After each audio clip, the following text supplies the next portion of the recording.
Hi viewers, మనం వచ్చేసి మర్యాద చేద్దాము అనేటువంటిది సాధన పత్రము 1 చూస్తూ ఉన్నాము. క్రింది పదాలను చదవండి, పాఠంలో గుర్తించి ఈ గోళం చుట్టండి. ఇక్కడ వచ్చేసి పాఠంలో ఉన్నాయన్నమాట ఈ యొక్క పదాలు. వయస్సు, కేకలు, దేవతలు, మంచితనము బయటికి అరవకుండా, గుడికి, స్నేహితులు, మెలకువ, పండితుడు, అమాయకులు, దొంగలు. ఈ క్రింది పదాలను తేడా గమనించి చదవండి, ఒత్తు పదాలను రాయండి. ఇక్కడ తేడాను మనం చదువుదాం చూడండి. వయసు, వయస్సు, గద, గద్ద, కను, కన్ను, కళ, కళ్ళ, మొగ, మొగ్గ, కాలవ, కాల్వ, కానుక, కాన్క, రాటము, రాట్నము, కారము, కార్యము, హాసము, హాస్యము. ఇక్కడ ఒత్తు పదాలు వచ్చేసి వయస్సు, గద్ద, కన్ను, కళ్ళ, మొగ్గ అనేటువంటి పదాలు అనమాట.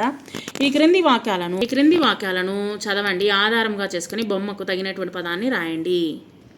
అమల పుస్తకం చదువుతున్నది. రాత్రి వేళ నక్షత్రాలు మిలమిల మెరుస్తున్నాయి. బుట్టలో పండ్లు ఉన్నాయి. నేను బస్సులో ఊరికి వెళ్ళాను. పాప కాలి గజ్జెలు గల్లుమన్నాయి. తేజ కొత్త చెప్పులు కొన్నాడు.